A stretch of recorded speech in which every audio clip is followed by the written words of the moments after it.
girls. Life is girls. Life as girls. Life as girls. We have a lot to say and we hope you're listening. Hi everyone, I'm Olivia and I'm your host today on Life as Girls. Have you ever thought about why you have hobbies or what you get out of the activities you're involved in? To be honest, I never really thought about it much until I met my guest today, Hazel. She's one of those people who has lots of interests and seems to have endless energy, unlike someone else I know. Today we'll talk about what motivates us to do stuff. Hazel, welcome to the podcast. Thanks for having me here today. To start off, Hazel, please tell our listeners a little bit about yourself. My name is Hazel. I'm in 5th grade and I'm 10 years old, and I do a lot of activities like volleyball, dance, and gymnastics. Yeah. To me, that seems like a lot. What makes you interested in doing so many different things? Well, I like doing a lot of activities because it always makes me feel busy, and I don't like feeling bored, so I like always having something to do. Which activity is your favorite? My favorite is probably volleyball. Do I say why? Because I haven't been doing it for the longest, but it's the one that I've felt that I've most improved with, and I've got to do it with a bunch of my friends, so that always makes it more fun. Do you ever get tired or burnt out by having so much going on every week? Like I said before, I like being busy, and sometimes I do feel burnt out if something tires me a lot, but normally I try not to be. I noticed that a lot of your activities are sports-oriented. What do you like about sports? I don't really know, but I like doing sports because I can do them with my friends and I can learn with my friends. Okay. What about you? Well, I like to do a lot of activities too, but I don't really like sports for other reasons. I prefer a lot of activities that are more intellectually challenging. Like I got a 3D printer and I went on a printing spree and I'm out of filament. That's cool. And so I like doing that, and I like designing things to print. And I like drawing, and I like doing stuff like that. And I like reading and painting. I also love going to iFly because I can fly. I love going to iFly too. Fly in iFly. I fly in iFly, which is fun. And I also like doing, I would also love to take flying lessons for iFly. But my mom says that's something I might be able to earn by getting good grades. Girl Scouts I like to do because it's an organized activity that I do regularly, but most of my hobbies are most independent. I got started in Girl Scouts because as a way to spend time with people I knew at school, but also I think it's important to have activities to put on my college resume. Yeah. And how do you discover new things that you want to try? Well, mostly me and my friends like to do activities together, so we're like, oh, let's do something together, and then we find something cool and new that we both haven't ever tried. And one of my friends was taking a dance class, and she said that she really liked that teacher, so then I joined, and now I do that every week. Oh, yeah. What about you? Well, I find some activities through school. I start writing because my teacher at my old school in Florida did something called Free Write Friday, and she would she would put up on the Promethean board a template that says Free Write Friday. Continue writing something about something from this sentence. And my mother damaged my imagination by making me watch Terminator, Rambo, stuff like that. And the first sentence that she ever put up was, me and my brother ran. And my brain put, me and my brother kept running from a bear. Mm-hmm. And I wrote about a kid getting killed by a bear. Oh. Yeah. So yeah, and she did that a lot, and I came up with the house. So my first book that I came up with The End, then House by the Hill, and then The End is the only one that I ever really finished. I didn't really like the other ones that I did. I don't know. And then it was always fun to try those things. Mm-hmm. And then Yeah, Hazel, sometimes when you try new things, they're hard, which can be frustrating. I have definitely suffered from writer's block. Do you ever feel intimidated to try new things that you might not be good at? Yeah, I like to try new things a lot. And like in gymnastics, sometimes when like other people can do something that I don't, I just try to like work up to it and I just try to work on it really, really hard. And I like to learn from my mistakes and I like to always think that there's room for improvement. Yeah. Do you ever get frustrated when you try new things? Uh-huh. Yep. If I don't do good at something at the first try, I will quit, then go back and be like, I don't like you, but I'll try. And then, How do you get over your frustration? I don't know. I'll be like, I don't like this anymore because I didn't get it on the first try. I'm going to go sit on my bed, contemplate everything. Then maybe, just maybe, I'll go back and do it again. And I always end up trying it again. Are there any other ways you get over your frustration? Yeah, well, I made myself do affirmations, but I keep forgetting. And then, like, one day, like, a week after a week of forgetting to do my affirmations, I'll just be like, I forgot to do my affirmations. I'm going to sink into a terrible person. And I run to the bathroom, stare in the mirror, and go, you're a good person! What are some of your affirmations? Well, one of my affirmations I got from a teacher in my history class, and I was like, I don't really like trying some stuff because, like, I always remember some bad things that I do in the past when I get frustrated. Like, I'll yell at myself or something like that. And he was like, well, you gotta forgive yourself to move on. And I'm like, okay, sure. What do you do to overcome frustration? Well, whenever I try to overcome frustration, sometimes I try setting smaller goals. So, like in volleyball, I always try to set smaller goals that turn into bigger goals so that I can achieve my bigger goal.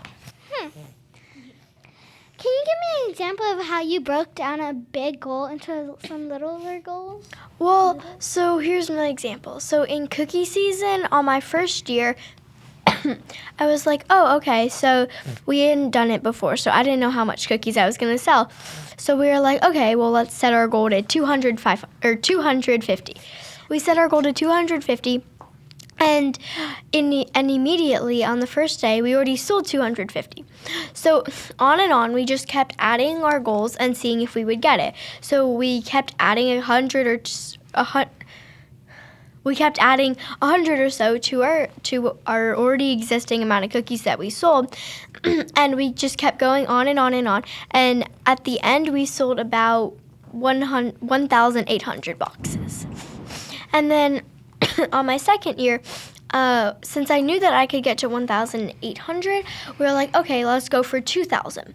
So we tried to go go really hard, and it ended up being really tiring because we were going really, really hard, and in the end, we did make 2,000. Wow, that's like really cool. What do you do if you're not able to meet your goal? I just keep trying and trying, and then I just keep focusing on it really hard, and then mostly it happens. Can you share an example of that? Well, an example is when I was in volleyball, and I wanted to start serving from farther back, and so I would always get up to a point in volleyball one practice, and then it would be time to go. So then I have to keep restarting. So sometimes now I start farther back at the beginning so that I can just keep working up to my goal.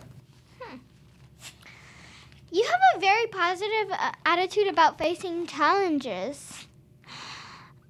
Is there anything that gets you down? Well, sometimes if I get injured, it can affect a lot of different things because I'm doing stuff almost every day. And I don't like to miss practices or any tournaments or games because I don't like missing out on stuff because I want to get the practice that I can't get in. The show, let's play a fun game of Would You Rather.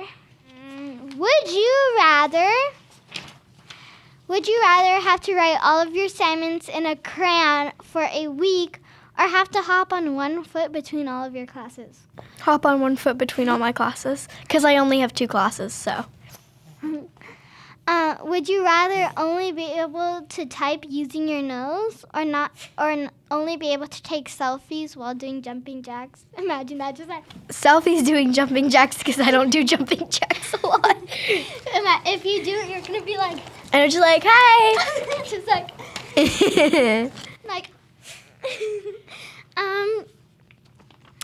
one more would you rather, then you can give me some would you rathers. Would you rather give a presentation to the whole school on any topic or take an extra math test? Probably take an extra math test because math is one of my strong places. Could you Okay. ask me some would you rathers? Yeah. Would you rather have your parents show up at school wearing matching superhero costumes or have them create a TikTok account where they try to recreate viral dances?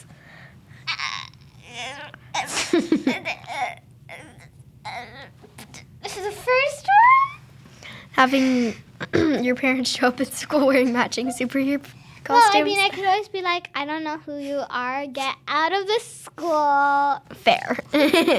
Okay.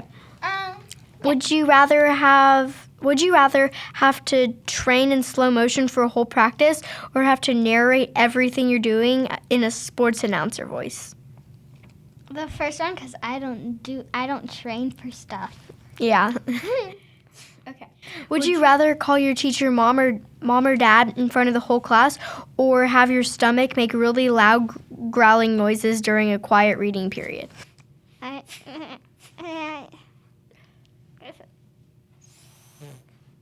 Well, I mean, I've already embarrassed myself with something similar to the second one, so I'll do the second one. Yeah, I would say the first one because I've done it before. I once called my teacher mom. I once called my math teacher dad, and I never heard the end of it from this random kid in my class. He was like, "You called Mr. J dad," and his daughter goes to that school. Oh. Yeah. So would you rather have to sing instead of speak for an entire good school day, or have to do a silly dance every time someone says your name? Oh, that's a hard one. Imagine doing the first one like, Hazel, what is 4 times 4? 16. I would honestly probably do the singing one because, like, in class, sometimes if you get called, then you have to do a dance in your seat and you could get in trouble. Or, like, at practices, if they say your name. Like, imagine doing That wouldn't be volleyball, good. Like, you in midair and someone says, Hazel, Dance in on your midair. way down. Ah!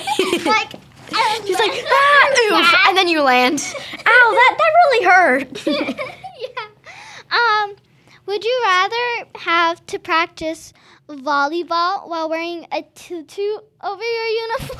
Oh, gosh. Or have to say beep boop every time you touch the ball?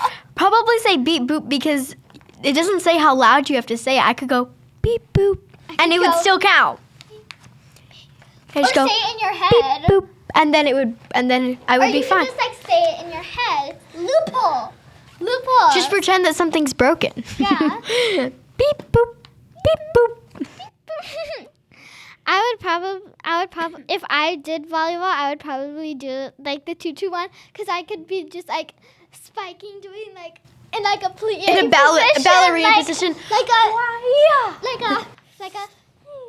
Like, whoa. Yeah. Oh. Did you know? So, random fact of the day.